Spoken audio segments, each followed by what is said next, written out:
Good evening. I am calling the Monday, October 3rd, 2022 Parks and Natural Resources Commission meeting to order at 6:35 p.m.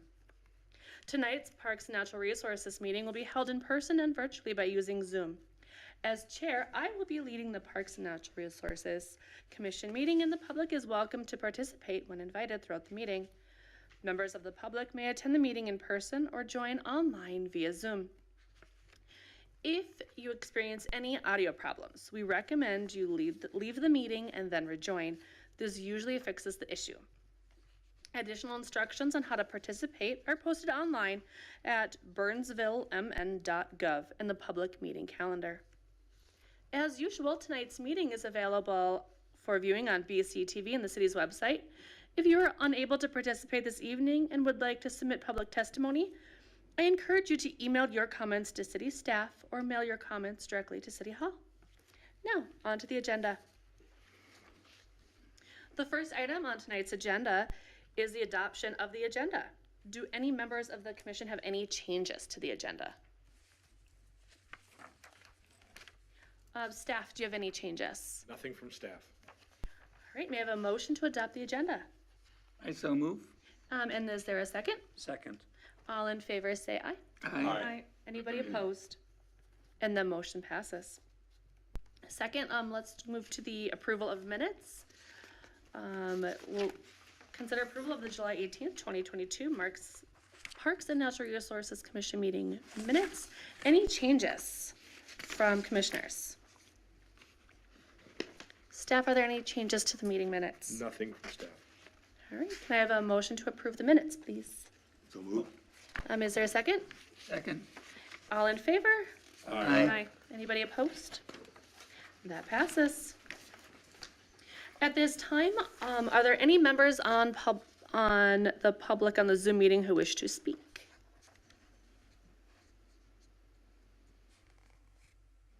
I'm not seeing anyone. All right. No one is on Zoom. Anybody present who wishes to speak? Nobody there? So let's move on to the Sustainability Program report. And we're inviting the Sustainability Coordinator, Caroline McFadden, to come present.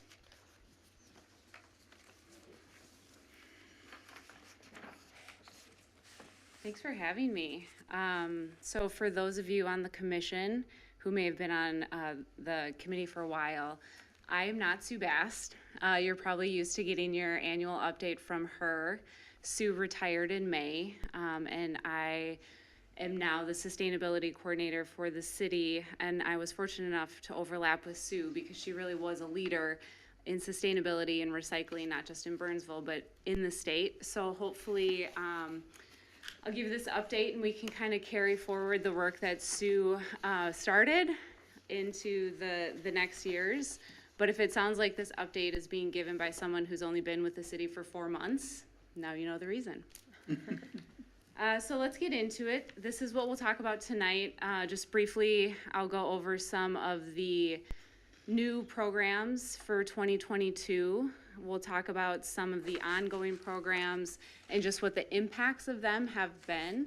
And then we'll talk about our next steps going forward. But before I get into that, I just want to give everybody a reminder of how sustainability is planned and implemented within the city of Burnsville. We have a sustainability plan that was adopted in 2020, and this plan really guides all of the work that we do within sustainability. The plan has these 10 different focus areas that you can see on your screen. Each of these focus areas has their own separate goals and then corresponding actions and strategies that we can take to meet those goals. But even though each of these has their own goals, all of the goals within the sustainability plan all work together to meet this overarching goal that we have that was adopted in 2011 of reducing greenhouse gas emissions. So we have a greenhouse gas emission reduction goal of 15% by 2015, 30% by 2025, and 80% by 2050. So the plan and all of the actions and the strategies work towards achieving those greenhouse gas emission reduction goals. So to measure our progress towards meeting those goals, we complete a greenhouse gas emission inventory every other year. So this inventory looks at city operations and what we do within the city that causes greenhouse gas emissions. So we look at things like our energy use, so our lighting of our buildings, the heating and cooling of our buildings, the fuel that we use in our vehicles, and solid waste generation and some sanitary sewer emissions. So we completed the most recent one. We've been doing these since 2009. We completed the most recent one for emissions related to 2021. And we have achieved a 34% reduction in greenhouse gas emissions since 2005. So you can see on your screen, the yellow line is our goal line.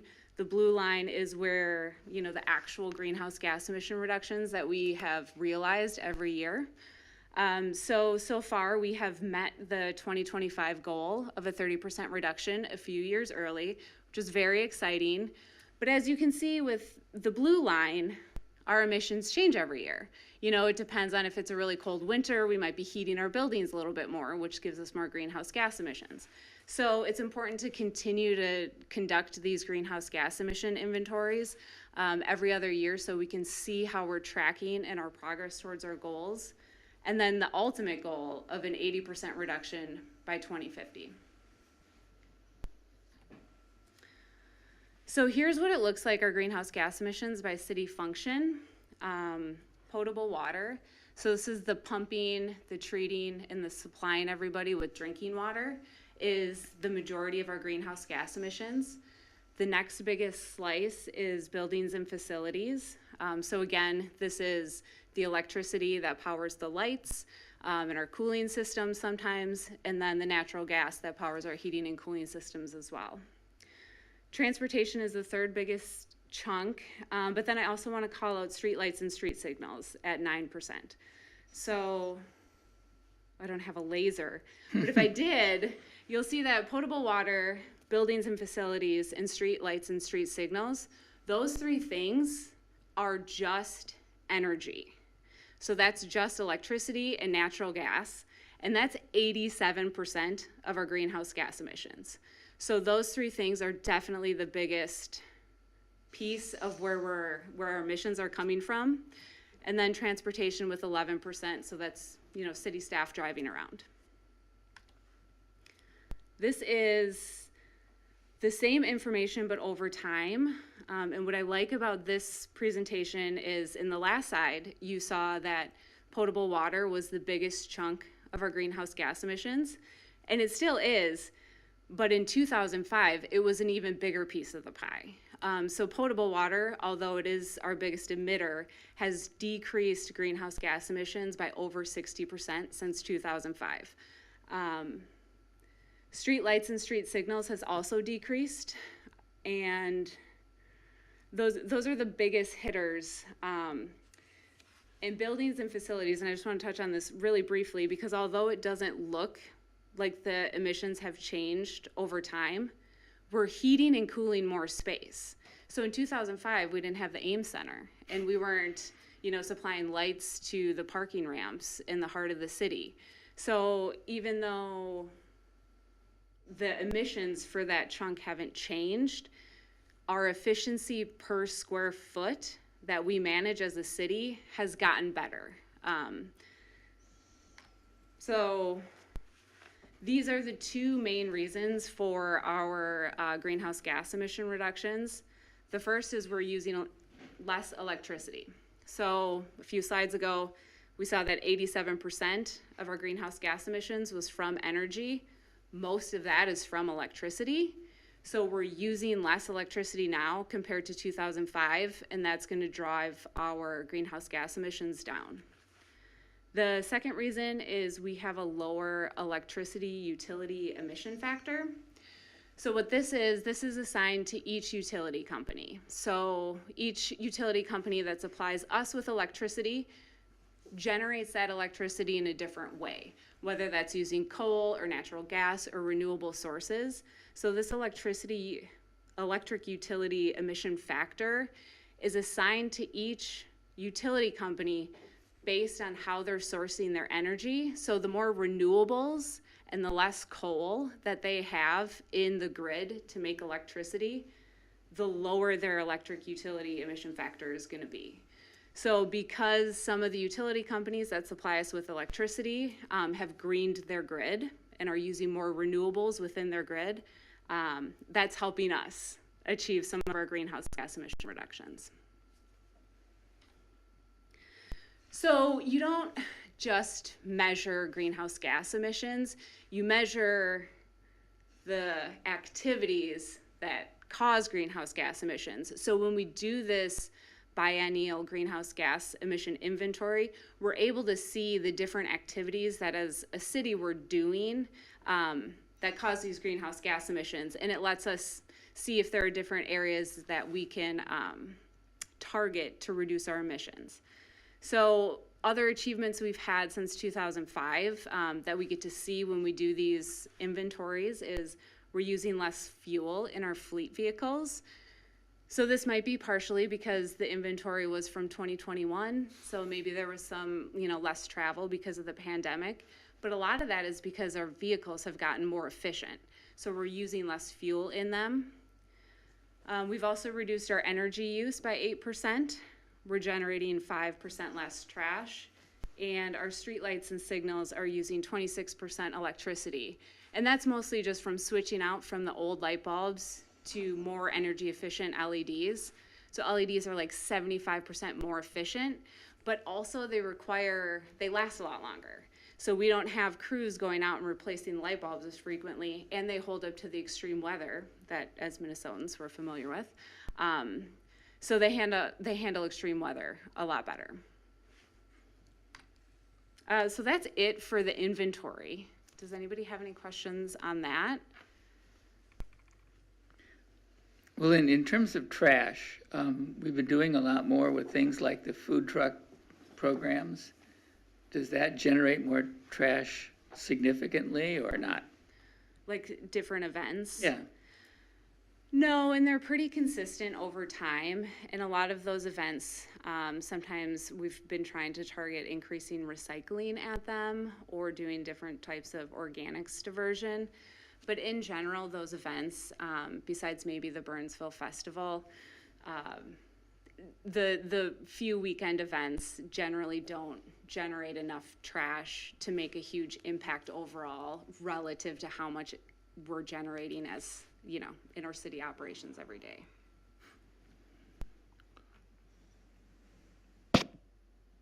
Yeah, I noticed in the graph, one of the graphs that showed a bump up in energy usage in 2015, and it looks like it was tied to potable water. Was that dealing with flood issues or a switch out from one system to another for the water treatment facilities? No, it's not attributed to anything like that. It is because of a larger supply of potable water in 2015. It seems like there was some sort of an error happening at the water treatment facility that then our folks caught, which is why it's really important to track and look at the data. And then they caught it and corrected it after 2015. Thanks. Yeah. Any other questions?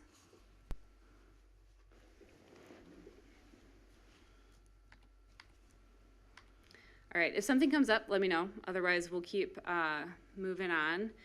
So, if 87% of our emissions are coming from energy and we want to decrease our greenhouse gas emissions, one of the best places to start is to reduce our energy use. So some of the programs that we've started recently really focus on energy efficiency within city operations. So in order to really understand where to start to target your efforts for energy efficiency, the best place to start is by conducting an energy audit. So right now, we recently conducted one at the ICE Center, and we have one scheduled for the water treatment plant. So energy audits are where, an expert comes into your facility, looks at your operations, they look at your heating and cooling system, they look at your lighting, they look at how you use the facility and how visitors interact with the facility, and they provide you with recommendations for how you can make your building more energy efficient. Usually with this, they provide those recommendations, they provide costs for their recommendations, and then they provide the savings as well, both the financial savings and the energy savings. So you can make informed decisions when you're kind of planning these energy efficiency projects. So like I said, we have 2 of them. We just completed one with the Minnesota Technical Assistance Program at the ICE Center. 2 of their engineers came in. We'll get the report in about a month or so, and then we have one planned at the water treatment plant with Excel Energy. And then also in terms of energy efficiency, we recently completed a lighting upgrade at the ICE Center. So they went in and replaced all of the light bulbs with LED light bulbs. It was about 200 of them. This should save the ICE Center over $11,000 each year, and the project will pay for itself within 6 years. And I mean, that's from like a city operations side, so that makes me really happy, and it makes the ICE Center folks really happy. But as visitors, the LED lights also provide a brighter ice surface so that the folks who are skating on the ice also have a better experience as well. So we can do these energy audits internally with city operations, but y'all can do them yourself too. So Burnsville is partnering with the Home Energy Squad to conduct energy audits. Burnsville residents get a reduced cost energy audit from the Home Energy Squad. To date, 60 audits have been completed in 2022. And I think in 2021, we had 55 completed. So we're already above where we were last year, which is great. And then if other folks decide to do it, we'll be crushing last year. So, and then this little pie chart that I have off to the side, we talked about the citywide operations, greenhouse gas emissions. This is what the community-wide greenhouse gas emissions looked like in 2020. So this is residents and businesses within Burnsville, what their emissions looked like. Looks slightly different than it does for internal operations. Energy is a lot less, travel is higher because folks drive around a lot more than Burnsville staff does. But this is why energy efficiency is generally always so important, because it really is where the bulk of greenhouse gas emissions come from.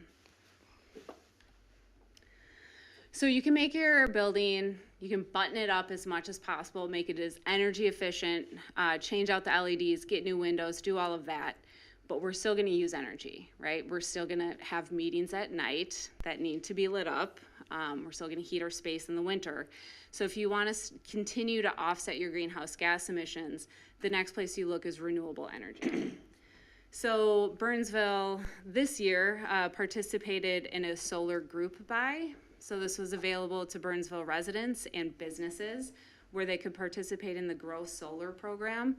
This is a program where Burnsville and other municipalities around the Twin Cities got together, worked with Midwest Renewable Energy, selected one solar installer after a request for proposals. And then anybody who chose to work with that solar installer got in on this group buy. So the solar installer could buy their materials in bulk. So the more people who participated in the program, the more of a discount each person who was participating would get on their solar panels. So that program actually just wrapped up last week, so I don't have the numbers for how many people participated, but this program has been going on since 2018, and about 170 homes have installed solar through this program. So hopefully it continues again next year, because it's a really good opportunity for people who are solar curious to learn a little bit more about solar and maybe get a discount on installing panels. As a city, sometimes we can't install solar, so we look for other ways to help support the renewable energy market. One of those is through offsets. So as a city buildings in Dakota Electric service area, we are offsetting our electric use through Dakota Electric's Wellspring program. These are wind farms that are being tied to their grid, and we are saying that we want our energy to come from that. And then also in Xcel Energy service area, we are subscribed to community solar. So we are supporting the renewable energy industry in both of those ways. Any questions on renewables or energy efficiency? So for people who we just had an assessment done on our home and we have too much tree cover for solar, Yeah.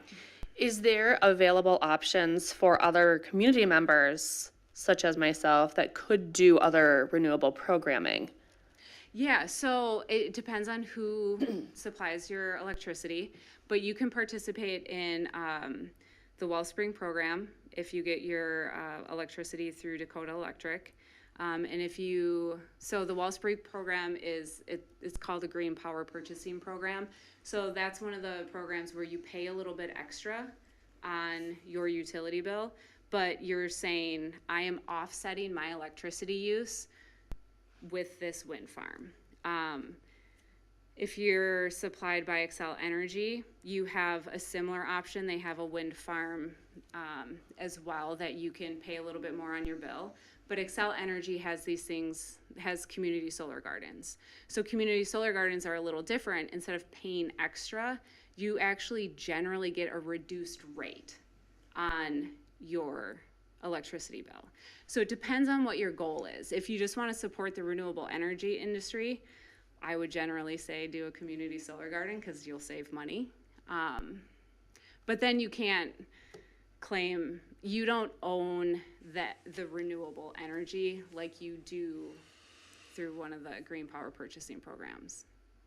And then it's complicated by who your provider is. So. Perfect, thank you. Any other questions?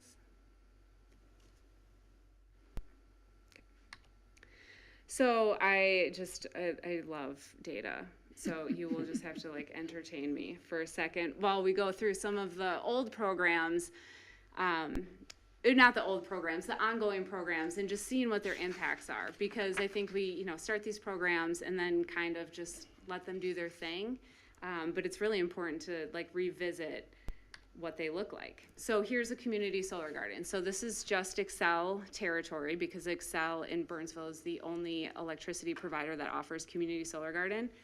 But over the last 4 years, community solar gardens have increased in use, both residentially and commercially. I mean, the electricity folks have subscribed to has over doubled, and the number of people has gone up substantially. Waste, everybody loves talking about waste. So Burnsville has a organics drop site through Dakota County. It's located right down the street across from the ice center. Almost 900 households in Burnsville have signed up for the county's drop site program. And the drop site here in Burnsville is diverting over 100 tons of organics per year. So that's just your food scraps and other compostable products. This isn't yard waste. So that's pretty significant.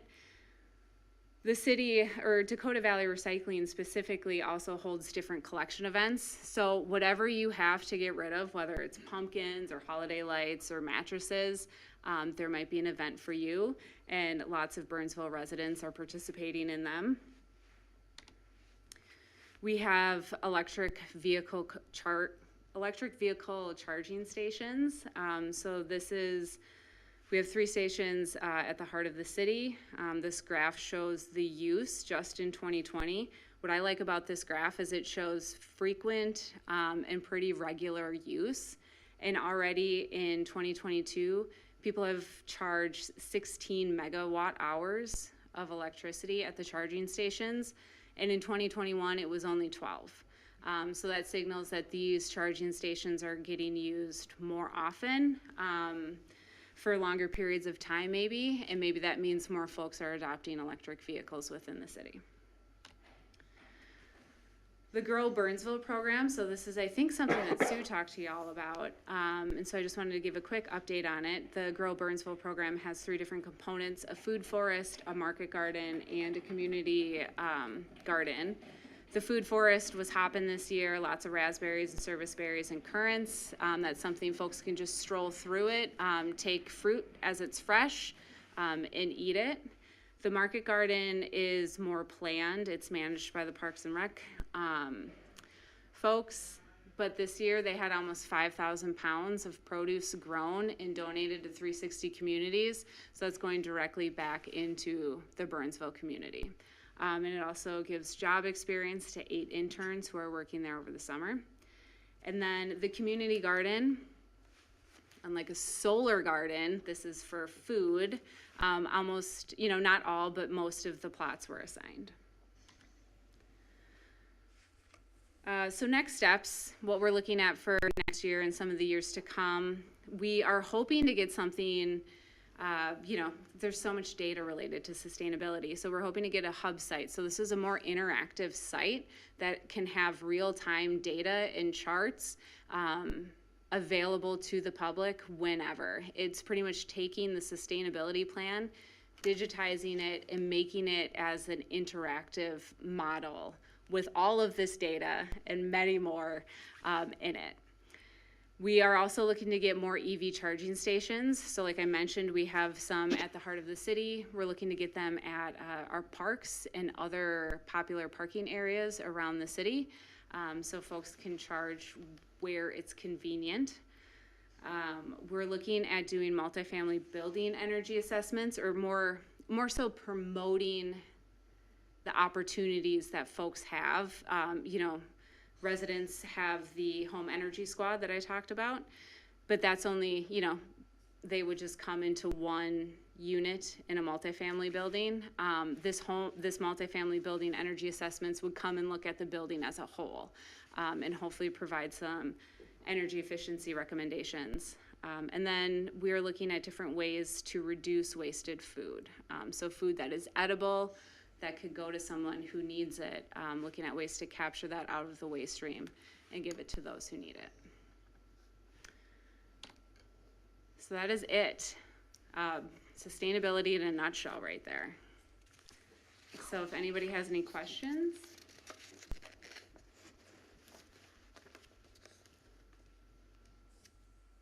Have they looked at all at Burnsville Center and how much greenhouse gas emissions are coming out of that location and anything to do to reduce that? I don't know if anyone has looked at, specifically doing an assessment of that. I'm not sure, but that is definitely captured in the community-wide greenhouse gas emissions that I pulled up. As a city staff, utility companies do not give that information to us. That is their customers' information. They can give community-wide data, but we would not be allowed to see that. But I think that's a really good suggestion, that maybe some sort of other type of assessment gets conducted there. So there's a lot we could do with that area. Yeah. I think you'll learn more in a few minutes. I'm excited. Commissioners, there's no formal action on the information that was just presented to you, other than accepting of that information. And thank you. Thank you. Thank you. Thank you. Thank you. All right. And now we will move on to Center Village and County Road 42 update. If the Assistant Community Development Director, Regina Dean, would like to join us, welcome. Thank you for having me this evening, and thank you for teeing this up. Probably the number one question I get is, what's going on at the Burnsville Center? What's happening? When people hear I work for the city. So thank you for allowing me to have this update. I think that 3 of you were on the commission at the time when the Center Village Vision was put together. So Mark, Dana, and Carrie are all responsible for what's in here. I'm just kidding. They were all active contributors, so thank you. So Burnsville Center, why are we here today talking about the Burnsville Center? So once thriving, the Burnsville Center was filled with retail shops, and from what I'm told, people would drive up from Iowa and make their way up to Burnsville Center and do their shopping. Certainly bustling. The photo in the black and white is from opening day. A lot of activity, and then we have a very empty Burnsville Center in the photos to the right.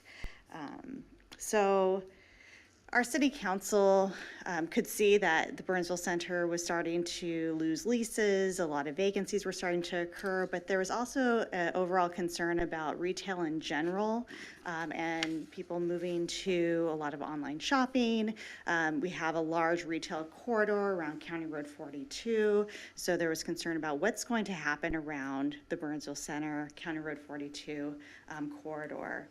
So knowing that, the council wanted to make, at the time, wanted to make sure that we highlighted a couple of focus areas in our comprehensive plan. So every 10 years, we were required to do a comprehensive plan update with the Metropolitan Council. A couple of those topics kind of cross over to what we ultimately did with the Center Village, but looking at redevelopment, land use, and economic development opportunities. So those were focus areas. There were also other focus areas like Heart of the City, our aging industrial area, the bus rapid transit, what that looked like for the future, but the Burnsville Center was a high priority area.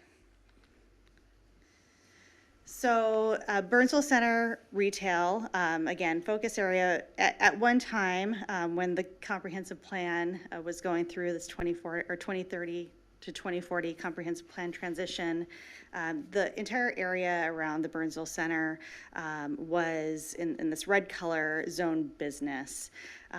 And with business zoning, there's limited that you can do as far as other types of uses other than commercial and retail, some office, but would not allow for multifamily housing, for example, or any housing type. Again, we knew the Orange Line was coming. We knew that 2 stations were going to be located in Heart of the City, connecting people to Bloomington, Richfield, Minneapolis, and there was talk about, okay, a future location being located somewhere on or around the Burnsville Center.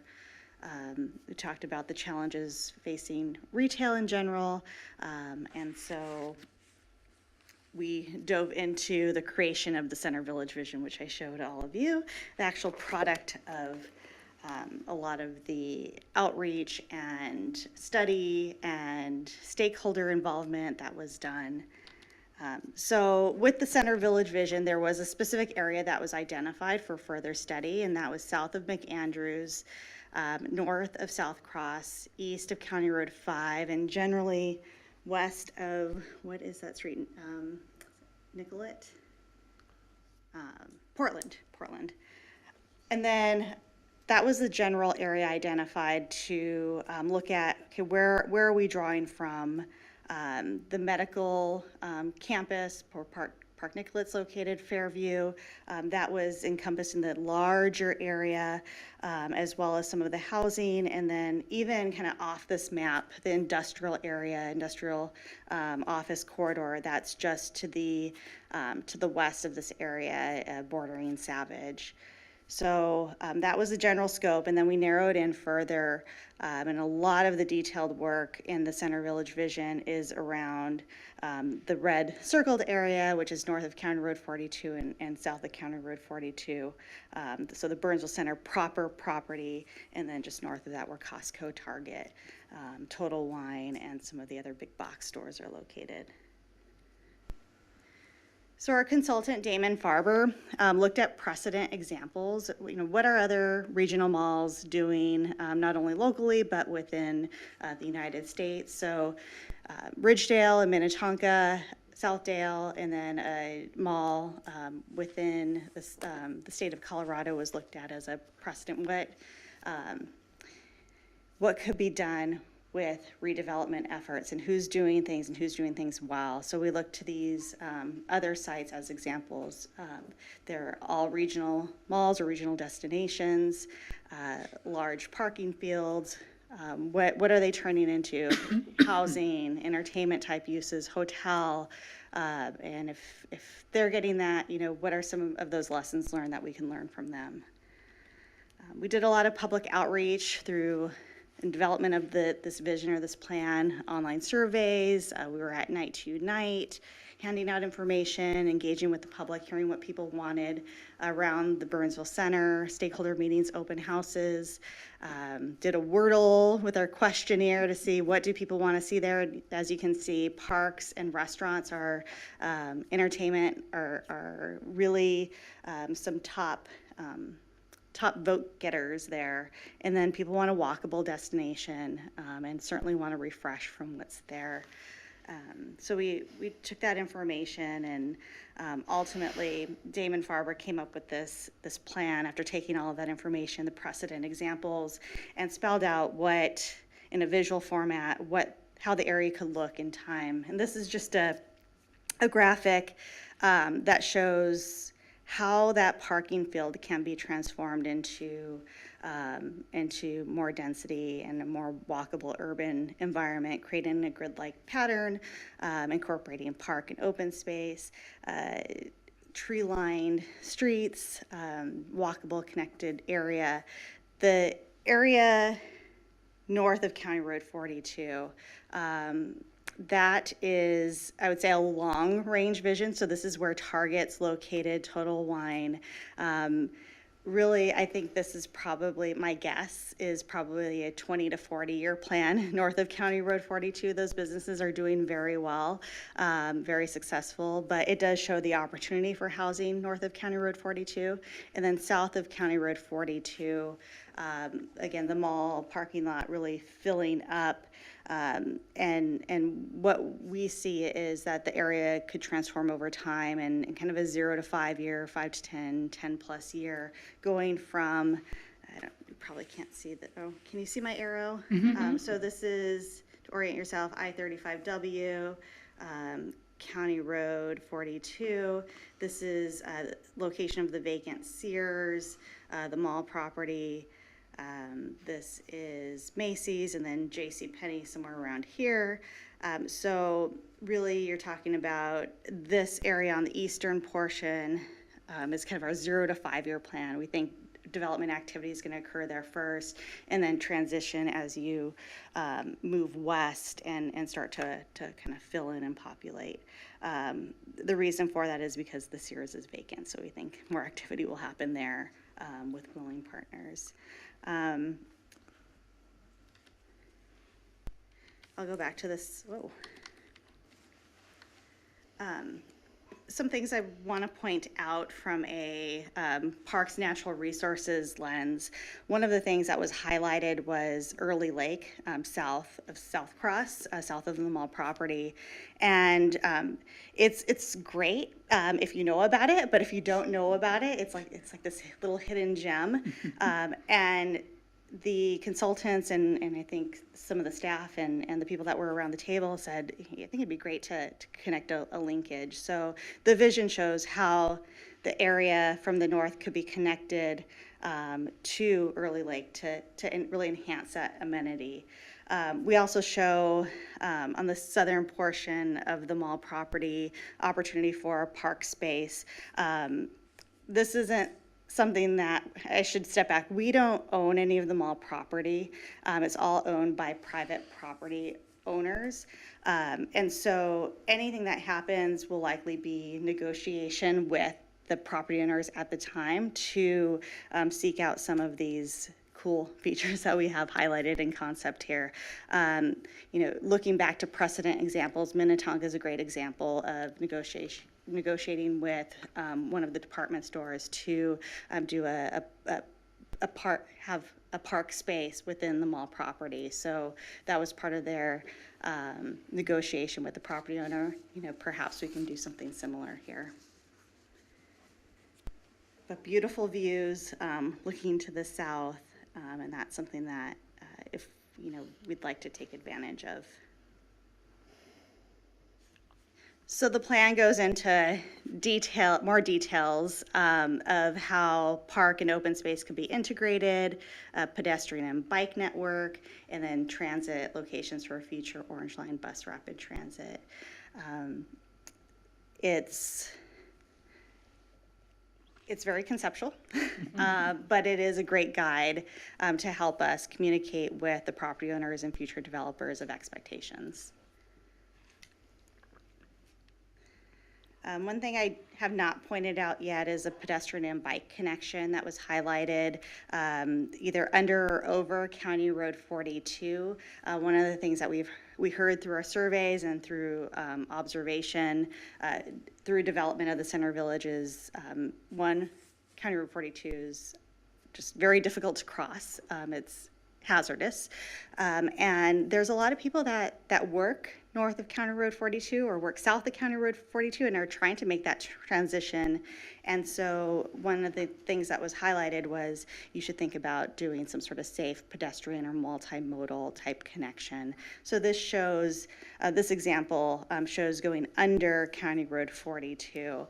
But we've been in a lot of discussion with Dakota County and with stakeholders at property owners on how to make a safe connection. It may not be in the location that you see here on the graphic on your screen, but somewhere in the area, kind of maybe a midway point or alongside Aldrich Avenue. So there's, as you can see from the one of the conceptual plans, there's a lot of street grids and talk about pedestrian multimodal underpass and bringing in new streets, brings in more street lighting and perhaps bike lanes. Well, there's a price tag to that. So these are like 2019 cost. Of course, I'm sure that's jumped significantly, but with this implementation guide, it was great that the consultant did show us, okay, if you want to do these, the improvements, enhancements in the area, here's what it might cost you. And which is great when we're applying for things like grant applications. So we've done a lot behind the scenes to bring some tools to the table to help facilitate development. Again, you'll drive by the site and you may think like nothing's happening. It looks the same as it did, 10 years ago. But we're doing all that we can behind the scenes to help make the area what we would call shovel ready. We also, at the time the Center Village vision was going through, we had our economic development strategic plan, which highlighted the Burnsville Center Village area as a high priority area. We were able to complete what's called an alternative urban area-wide review for the Center Village area. What that does, if a developer were to come in with I'll just use one example. If a developer were to come in with a large-scale multifamily housing project that was, let's say, 400 units, they would be required to complete an EAW, Environmental Assessment Worksheet. It's required by the state. By doing an AUAR, Alternative Urban Area Wide Review, now that developer doesn't have to go through that EAW process, which adds to their timeline, but we've completed that essentially for them. As long as they come in with a development that's aligned with the Center Village vision, then they can basically just plug and play and it's shovel ready for them. It's that environmental work is done for them. And what this AUAR does, it highlights things like air quality, traffic, noise, historic preservation, and provides mitigation strategies to any issue that may have come up. And then also it shows you different redevelopment scenarios, and you're supposed to build to those or change your AUAR, amend it. We also completed a traffic study that encompassed that larger area that was highlighted in that first black and white photo, that aerial that I had showed you, just to get an idea of, are there any improvements that need to be made with signals, crosswalks, do you need to widen your roads? If we do shrink a road, like, what will that do? How does transit play into that? So that was completed. The AUAR and the traffic study were both partially funded through grants, so that, again, it's great to have this guide to show that we're investing in this. We're making changes behind the scenes, and we're committed to this, so that was great. We also changed the zoning from business to mixed use to help facilitate additional housing within the Burnsville Center Village area. We've worked as a staff with Dakota County on their multimodal study, again, taking a closer look at walkable, bikeable options. We also have our own city multimodal study that also takes a look at this area as well. So this is just a highlight of, again, the traffic study area and the zoning that was changed from that bright red to the pink, which is mixed use. I should also highlight there is a parcel within this area. It's former fire station number 1. In the Center Village vision, we do show it as an opportunity for future park space. What that will look like, I'm not sure yet, but the building's been demolished. We don't have council direction on where to take that, but it is shown again in the Center Village vision as park, and it's been rezoned as park. So more to come on that, and how does that get activated? What does the future hold? I'm not sure. Another tool we brought to the table was special legislation for Tiff tax increment financing. This helps. It can help developers and help incentivize them to come and build within an area.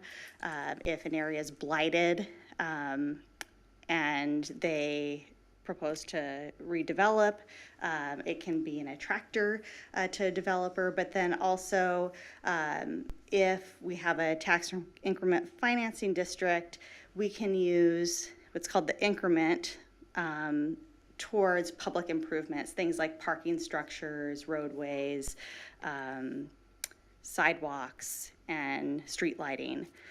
So the area, the mall property, while it may look tired inside, there may be a lot of vacancies, the bones of the building are still good, and it did not meet the qualifier for being a blighted structure. So we went to the state legislature 3 years and received approval to consider the Burnsville Center property as tax increment financing eligible. We also identified the areas around County Road 42, the right-of-way adjacent to the Burnsville Center, as eligible, so that we could have a funding source to do a underground tunnel or bridge to make that pedestrian connection across County Road 42. Some of you may be aware of an auction that took place. I don't know if you are or not. The Burnsville Center, when the Center Village Vision went through, was owned by five different property owners. At the time, it was, oh gosh, I'm blanking on their name. A company out of, I think, Tennessee owned the mall proper. And then the anchor stores were owned by individual property owners, and the parking fields in front of them were owned by the individual anchor property owners. In 2020, the mall itself went to auction, and a property owner took ownership, 40 properties of the site, and began, once they obtained the property, they subdivided each of the lots into multiple lots to pay down debt, and they had mentioned to reinvest in the mall itself, in the mall property. So they've sold some of those additional properties that they've parceled off. And now we have many more owners that are part of the Burnsville Center mix. So it does add to some complexity on redevelopment efforts. This is just a highlight of the subdivision or the plat that I was talking about, creating a lot of different lots. So lot 1, lot 2, this lot up here, pretty much all of these lots were carved off. This outlot, probably the most significant thing that I want to talk about on this slide is the future Aldrich Avenue extension. So as part of the Center Village vision, one of the items that was highlighted was to extend Aldrich Avenue into the mall property itself, cutting off the Sears building, creating kind of a Main Street kind of feel, and a spine that stretches through the mall and connects with Buck Hill Road. So that was in our vision, that was in the traffic study, that was in the AUAR, I believe, and when we were approached by the developer that wanted to subdivide this property, we said, we've got a plan that says Aldrich Avenue needs to be extended. So they dedicated it to the city as right-of-way for Aldrich Avenue extension in the future. Now we have north of the Sears building and we have south of the Sears building, but we don't have that gap where the Sears building's located. So that's something that we're working on behind the scenes to work with Sears, or Seritage is the real estate arm, to work with them to obtain that. There has been some reinvestment in the area. You may have heard about a new grocery store coming to town. So one of those property owners was Pacific Retail. They purchased the Gordman space, Dick's, Panera, Noodles, that strip of retail. And their plan is to transform the former Gordman space into a food hall, grocery store, and Brazilian steak restaurant. So they're not quite in for building permit yet, but we think soon. And once that happens, it'll be a great facelift for the Burnsville Center and hopefully bring more traffic, more head counts, just more energy and life into the area and hopefully spur some additional activity within the area. We also have a Panda Express coming that was recently approved by City Council. That's on one of the very northern parcels of the Burnsville Center. I think there's usually like a rug sales, plant sales within that parcel, so it's a very northern portion. And then Raising Cane's is within the area, kind of on the cusp. And then there have been some big box stores that have moved into town or filled vacancies within the Burnsville Marketplace, which is just on the east side of Aldrich Avenue and where Best Buy is located. So Five Below, Sierra Trading, TJ Maxx, Old Navy went from inside the mall to outside the mall. But there are a lot of those vacancies. It's nice to have those shopping centers full. I can assure you there is a team working with the Burnsville Center, Caspian Realty. They're working hard to try to fill the vacancies within the mall. They're working on creative strategies to hopefully get people to sign some unique leases and get some more foot traffic in the mall. They're active, they're talking with people. Last time I was out there, I saw one of their brokers walk in and she had just showed one of the sites. So hopefully there's an uptick on activity there. So what's on the horizon? What do we see next? A couple of big things are happening right now. The city was awarded $3.1 million for development of an I-35W exit ramp. This would provide direct access into the mall property itself, connecting to Buck Hill. That's expected to be constructed in 2025.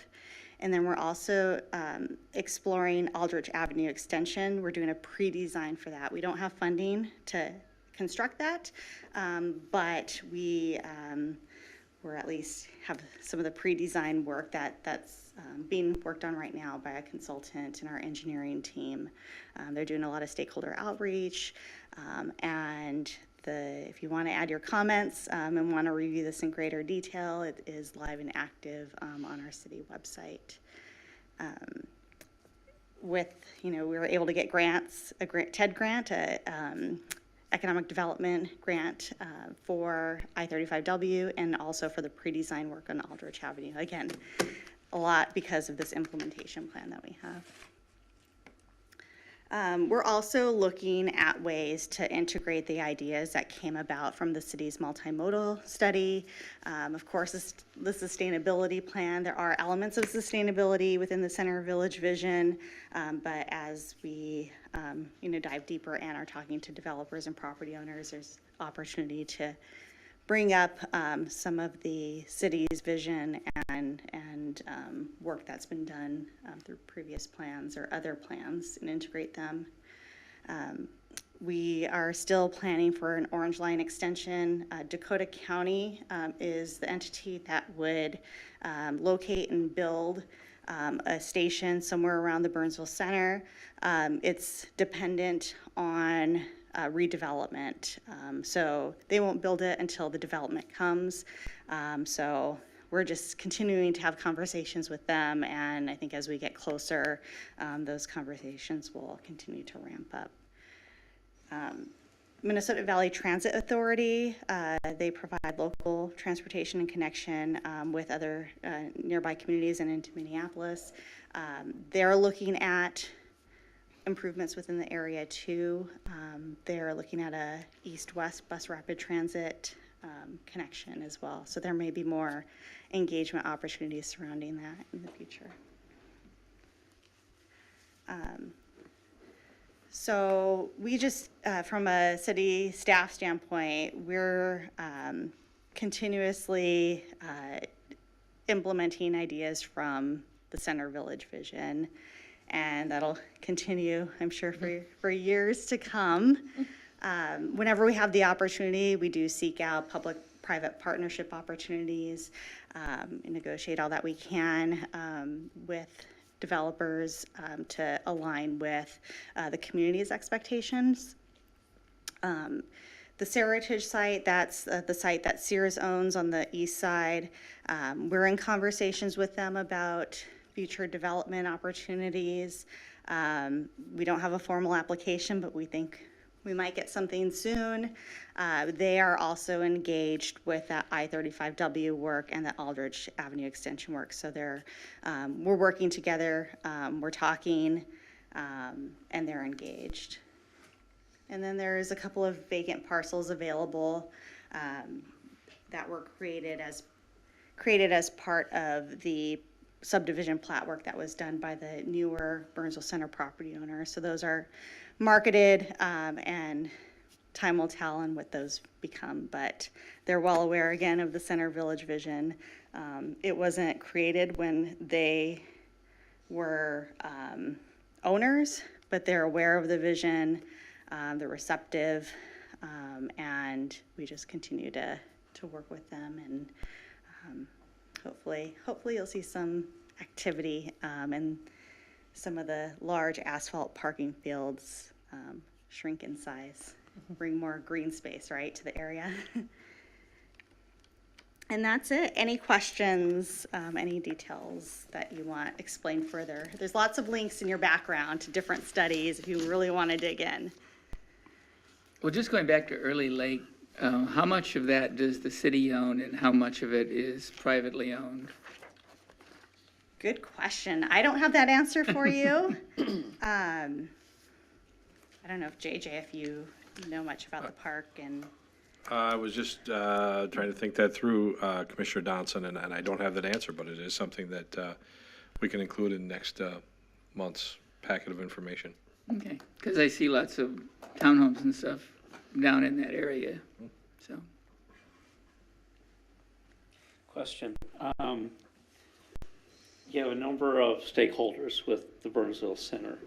Have any of them submitted their vision, their ideas of what they would like to see?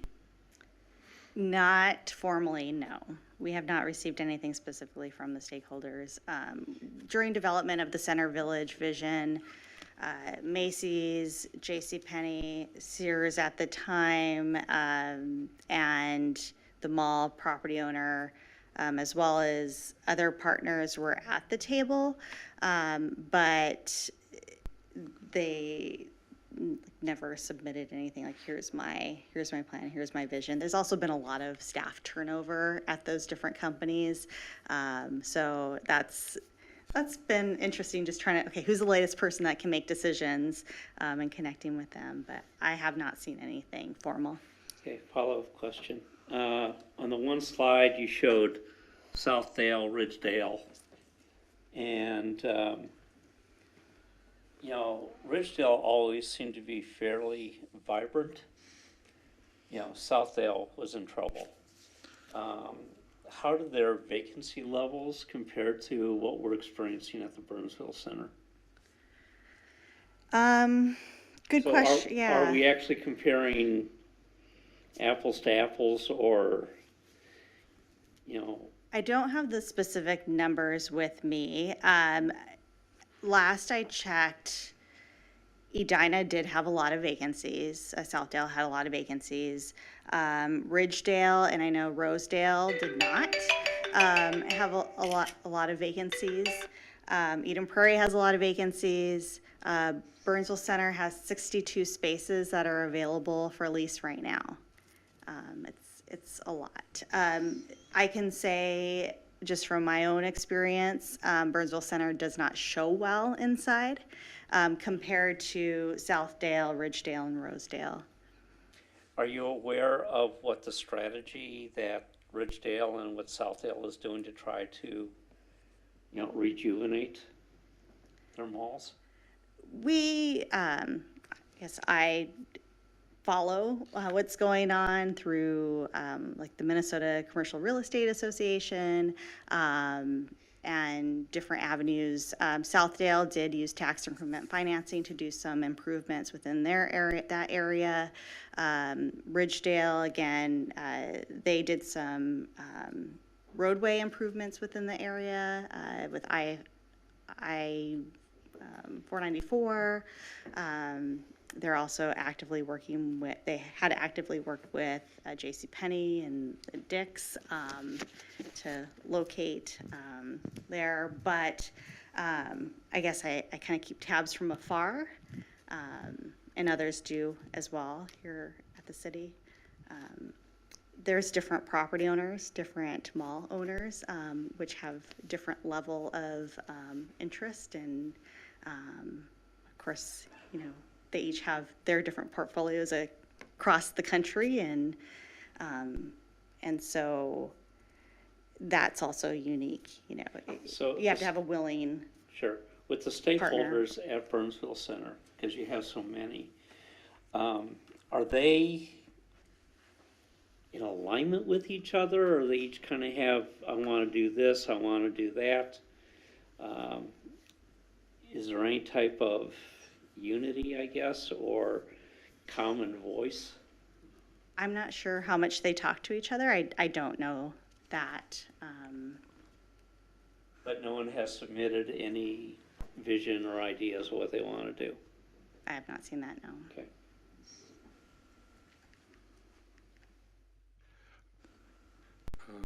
Regina, you hit on it right towards the tail end. It was showing that map of, or that aerial photograph of the mall area, and the incredible high percentage of hard surface. Looks like this could be some sort of redevelopment where this, sounds like that would be something that we'd want to see targeted, both for public space and especially if they include housing. There would be a requirement for adding public park spaces. So this could really, there's a lot of good additive things that could happen with this redevelopment. And I'm assuming also from the natural resources perspective, water management, by removing some of that excess parking capacity, green roofs, solar on roofs. I mean, it looks like there's a lot of places where that could tie in very nicely with the sustainability things we heard earlier, as well as making this more livable and more vibrant space. So how much has that come, it's clear, it sounds like that's been something that's been addressed or at least brought up and as part of the vision. You're right. With redevelopment, you are going to see, removal of a lot of the sea of asphalt, and there will be green space added. And I'm not an expert in this, but there is a stormwater that I believe gets redirected to a regional stormwater pond already that accommodates for a large portion of the Burnsville Center.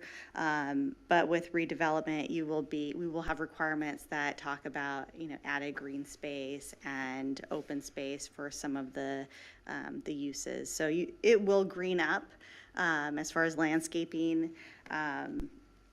I'm not sure how much stormwater and infiltration will be required because that may already be taken care of through a regional system. Again, I'm not an expert in that field, but I'm not sure how much they'll be required to do from that lens, but they will be required from a zoning standpoint to add some more green space and trees and things like that. Yeah, it strikes me that the aesthetics could definitely be a significant enhancement. And also, we know the neighborhoods that have fewer trees, less green space, are warmer, require more cooling during hot summer months, and that seems to be a trend. So it's kind of exciting to actually see that there's this great opportunity as opposed to just something that's kind of gone south a little bit.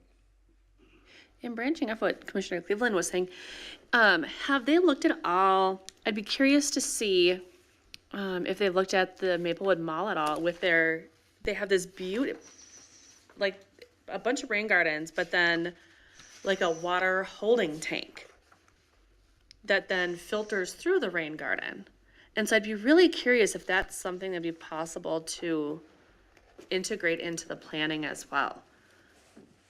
It's not something that we've looked at specifically. What I can say, our next community development director is the current community development director for the city of Maplewood, and he starts in a week. So maybe he can share some of those ideas with us. And, I took a bunch of pictures I can send them to you too, because I was like, this is so cool. I'm sure he'll have some lessons learned from that story. I think they were awarded a Metropolitan Council Livable Communities Demonstration Account grant to do some of that work. So Yeah, it was really, really neat. And it would be really cool to see something like that here, which fits in perfect with our city vision and where we're going. But then also just to have, it's that additional attraction piece. So even if you're not intending to shop, it kind of makes that multi-use property of here's an attractive thing that's unique. And we might as well go shopping while we're at it and get some nice dinner.